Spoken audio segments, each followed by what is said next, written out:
Hello সবাইকে। এখানে আমি আজকে শেয়ার করছি তোমাদের সাথে পালকের বাবার জন্মদিন। তো এখানে লুচি তরকারি শিলিগুড়িতে আমরা ছিলাম, ওখানে খেয়েছে ব্রেকফাস্ট করে আমরা চলে আসছি জলপাইগুড়ি। এখানে দেখতে পারলাম আমি হলো পায়েস বানালাম, একটু কেক বানানোর চেষ্টা করেছি। ফার্স্ট টাইম, এটা কোনোদিনও আমি ট্রাই করিনি, কিন্তু খুব ভয়ানক হয়েছিল।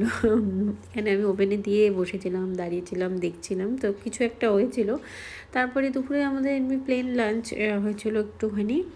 আর এখানে ওর বাবা কেক কাটিং হলো, কেকটা প্রচণ্ড শক্ত ছিল, তাও কোনো রকমে করা হয়েছে, কিছু জায়গা নরম ছিল।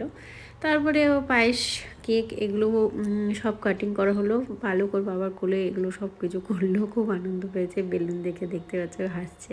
ওর বাবাও খুশি, ও খুশি। তো ওর বাবার একটা গিফট পালক, কারণ আগের বছর জন্মদিনে ছিল না, এবছরও চলে আসছে। আর এখানে একটুখানি কেক খাইয়ে দিলাম, এখানেই শেষ। বিল্লু ছিল আমাদের সাথে, এই যে বিল্লু।